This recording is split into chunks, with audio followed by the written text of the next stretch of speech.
तेन तपसा क्रियां प्राप्त्यां वाक्षितं फलं तत् सर्वश्रोतुमिच्छामः कथयस्य महामुने। सूत उवाच नारदेन वः सपृष्टो भगवान् कमलापति सुरक्षे यथ भावः तत्क्षणं समाहितम्।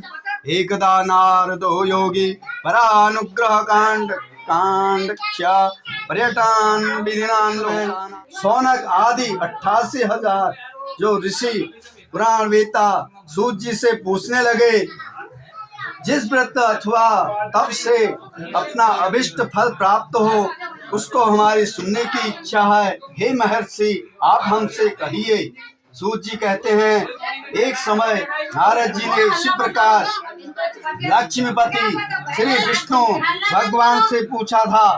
विष्णु भगवान ने देवर्षि नारद जी से जिस प्रकार कहा था उसे मैं तुम मन लगाकर कह रहा हूँ, उसे सुनिए।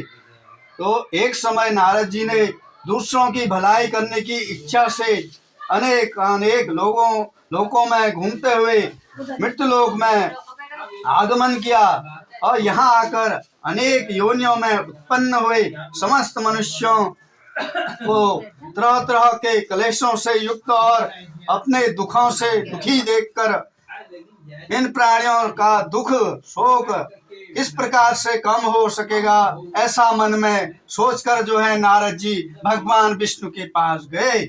तो वहां श्वेत वर्ण के जो है भगवान विष्णु जो है अपने आसन में बैठे हैं, श्वेत वर्ण के हैं और 4 भुजाओं वाले देवों के ईश नारायण, जिनके हाथों में शंख चक्र गदा और पद्म के तथा वनमाला पहने हुए हैं, देखकर स्तुति करने लगे। नारद बोले, हे भगवान, आप अत्यंत भक्ति से संपन्न हैं, मन और वाणी भी आपको नहीं पा सकते।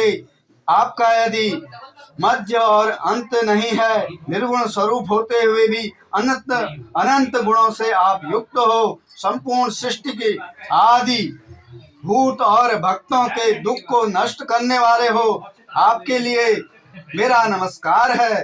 तो नारद जी की विनती सुनकर भगवान विष्णु ने दर्शन दिए और कहा कि हे नारद जी, आपका मनोरथ जो भी है आप मुझसे कहिए और मैं उस सब का आपको उत्तर दूंगा। नारद जी बोले, मृत्यु लोक में 3 लोक होते हैं, स्वर्ग लोक, भूलोक और पाताल लोक। तो जो भी मनुष्य प्राणी जो भी इस संसार में है वो सब मृत्यु लोक हमारे भूलोक में निवास करते हैं। तो वहां पर जो कह रहे हैं नारद जी ने उनको दुखी देखा, सारे लोगों जो भी दुखी और कष्ट सह रहे हैं उनकी कामना और उनका कष्ट किस प्रकार से दूर हो और अनेक योनियों में उत्पन्न अपने पाप कर्मों से जो महादुखी हो रहे हैं, हे स्वामी, यदि आपकी मेरे ऊपर कृपा है तो बताओ उनका दुख किस प्रकार से दूर होगा।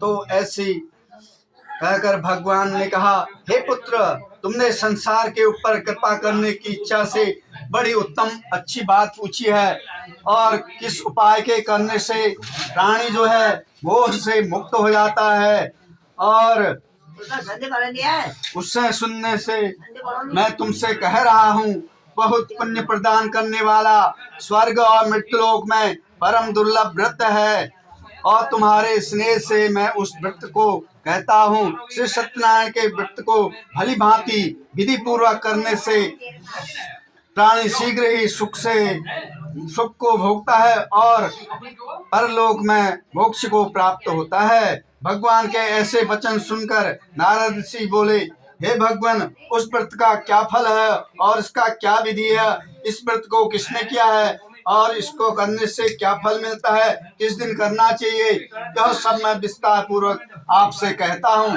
तो भगवान बोले, यह दुख और शोक आदि को शांत करने वाला, धन धान्य को बढ़ाने वाला, सौभाग्य और संतान प्रदान करने वाला, सर्वस्व विजय को देने वाला और जिस किसी भी दिन मनुष्य के अंदर भक्ति श्रद्धा से युक्त हो उसी दिन संध्या के समय सत्यनारायण भगवान की पूजा करें। ब्राह्मण और बंधु बांधव सहित धर्म में तत्पर हैं। नैवेद्य मिठाई और सवैया प्रसाद भक्ति से अर्पण कर केले की फली और दूध, गेहूं का चूर्ण, गेहूं के चूर्ण के अभाव में छांटी के चावल भी चल जाते हैं। कह रहे चूर्ण बूरा अथवा गुड़ ही लेना चाहिए, परंतु संपूर्ण प्रसाद भक्ति भाव से इच्छा करके भगवान को भोग लगाएं। अपने बंधु बांधवों सहित कथा का श्रवण करें और ब्राह्मणों को दक्षिणा दें। तत्पश्चात जो है उसके पश्चात बंधु बांधवों सहित ब्राह्मणों को भोजन कराएं। फिर भक्ति से स्वयं प्रसाद भक्षण करें। नृत्य गीत आदि का रात्रि में जागरण करें और अच्छे आचरण करें। पश्चात श्री सत्यनारायण का ध्यान करते हुए अपने स्थान को जाना चाहिए। करें इस प्रकार व्रत का आचरण करने से निश्चय ही मनुष्य की इच्छा जो है पूर्ण हो जाती है। विशेष इसको करने से कलयुग में भूमि के ऊपर यह सबसे छोटा सा उपाय है। तो बोलिए श्री सत्यनारायण भगवान की जय। ओम श्रीमन्नारायण।